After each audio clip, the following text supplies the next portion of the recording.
Hello, welcome to this your channel, the better Eurofan. That's me. After the solid and activist performance brought to us by Gustav in last year's contest, which granted him a notable 7th place in the final ranking, Belgium moves on with its participation, hoping to keep improving their results and aiming to eventually get a desired 2nd victory in the competition. Let's take a look who was the selected artist this time to carry the Belgian tricolor on the main stage of Mons. Here we go.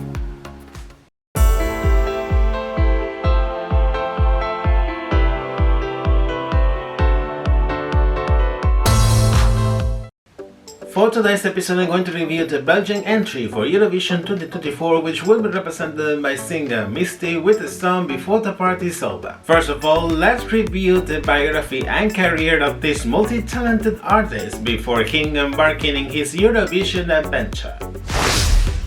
Thomas Mustii, mostly well known as Mustii, is a Belgian singer, songwriter and actor coming from the country's capital, Brussels. Much before having a musical career, he is mainly trained in the world of acting. He studies theater at the Institut des Arts de Diffusion Louvain-la-Neuve, graduating in 2012 and starting a career as a professional actor, getting known himself at the Belgian francophone audience in a very short time, with his participation in several theatrical productions, television series and films. I'm talking about his acting career, by the way. His participations in the Belgian cinema of the Walloon region are remarkable, which produces films in French as we already know. I want to clear out that my French pronunciation really sucks, but I will try to mention some of the most remarkable films of his acting career: Rof, Un Petit Boulot, Le Chant des Princesses, and Je voulais juste rentrer chez moi, as well as the French series La Trêve, having received many awards by his work in all these productions. His musical career will start a few years later, other in this case performing his compositions in English. In 2014, he will sign a record deal with a Belgian indie record label, with which he releases 2 EPs in the span of 2 years. The repercussion from these first 2 musical works earned him nominations in a remarkable music awards of the Belgian music industry and winning the award of Revelation of the Year in 2016. Shortly after, he will have the attention of an important world-renowned record label, with which he will sign a record deal.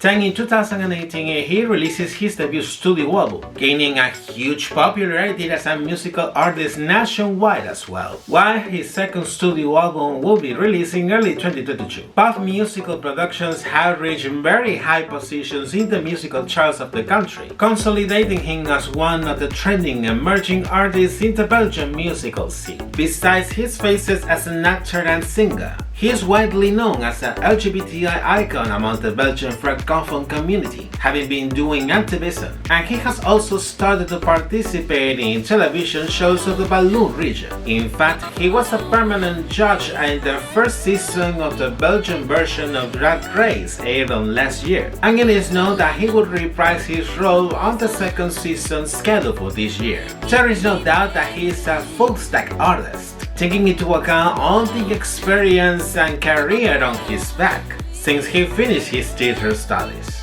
Now we will take a look how is that he ends up becoming the Belgian representative for the contest, following the rotating dynamic between the 2 Belgian Prologue broadcasters that participate at the contest. This year was the turn for the Belgian francophone public broadcaster, after the Belgian Flemish public broadcaster took in charge of the artist and song selection on last year. In fact, they do not think about it much, as in late August of last year they announced the selection of Mustii as the Belgian representative for the contest, being once again the first ones on revealing artists just like 2 years ago. It comes to attention in this case that his nomination represents a change of the strategy from the broadcaster after using the Belgian version of The Voice in the 5 previous occasions to select their entrants for the contest. Is it possible that it could be the permanent change of strategy? For now, it is too soon to confirm. On the other hand, Mustii has commented his sensations after the announcement of his selection,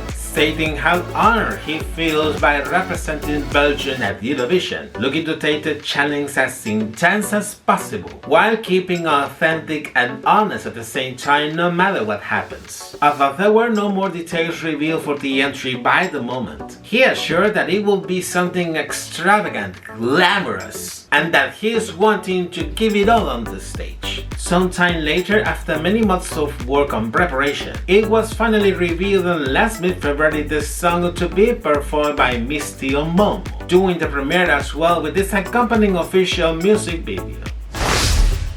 He's inviting us to a party, but not a regular one. Now here comes the analysis according to what he is presenting us in his proposal. The melody is a pop track with a dark touch, which represents in this case a change of direction compared to what it has been his musical work so far. It begins calm, getting intense little by little throughout the song, until getting to the climax in the outro. About Mustii's voice, I think it's quite good and correct, starting with a calm character during the verses, taking more intensity during the chorus and the bridge, until doing a quite epic finish in the outro. This latter part in fact stands out by having a powerful choir, where both fellow artists and fans provided their vocals for the final touch of the track, following a public call made by Mustii himself. The lyrics have been written by himself together with a group of songwriters, outstanding from all of them Pierre Dumoulin and Nina Sappermans, who already have experience composing songs for both Belgium and other countries' entries. The contest behind it makes a reflection about life, of the choices we make and how those make us feel. Reading the lyrics in detail, all these aspects are questioned to the listener. The verses intend to show that fake impression of being fine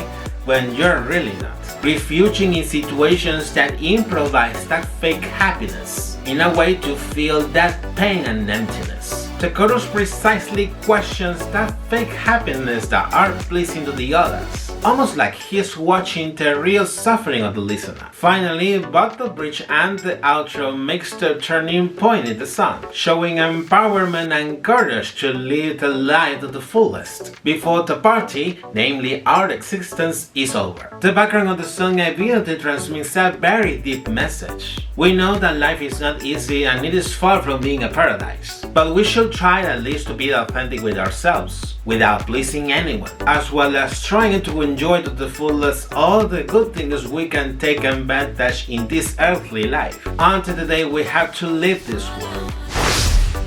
Having reviewed the song, now I'm going to analyze the official music video made for this proposal. The plot begins seeing Mustii below a big spotlight, surrounded by microphones and with a big cloud of smoke coming from above, while he performs the first verse, while there are at the same time other shots of him on the floor among another big cloud of smoke, with a nude torso and part of it filled with silver glitter. These scenes are repeated as well with the first chorus, until the second verse when the scene changes. Mustii is seen wearing a black cape and several pearl necklaces, seeing himself through a small round mirror, which alternate with other shots of him with that same look, wearing as well a black singlet, while he is still singing among another cloud of smoke.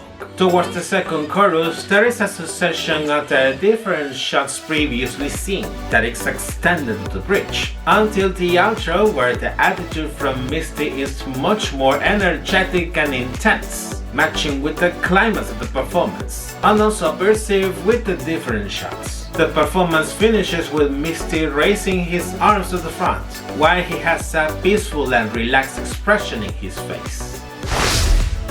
Making a summary of the comments. The Belgian entry for this year is interesting and also powerful. It is true that at first listening I was not that convinced, but in the time span and after having analyzed it properly, I have discovered the strong message transmitted with the song. I consider in this case that this proposal has a lot of possibilities ahead of the audience. About the staging in Momo, there is the question if he will be looking to use part of the concept seen in the music video, or if he will be opting for a totally different concept. For the moment, he is right now presenting his proposal live in many other Eurovision parties of the season. Then we will see what he will have prepared when he finally presents it on the main stage of Momo. And you, What do you think about the Belgian entry for this year? As usual, leave your comments down below to keep the discussion.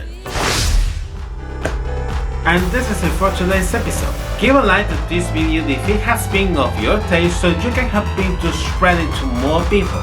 Subscribe to my channel for the upcoming reviews, enable notifications by hitting the bell, and follow me through my social media. Take care and see you in the next episode. Bye bye.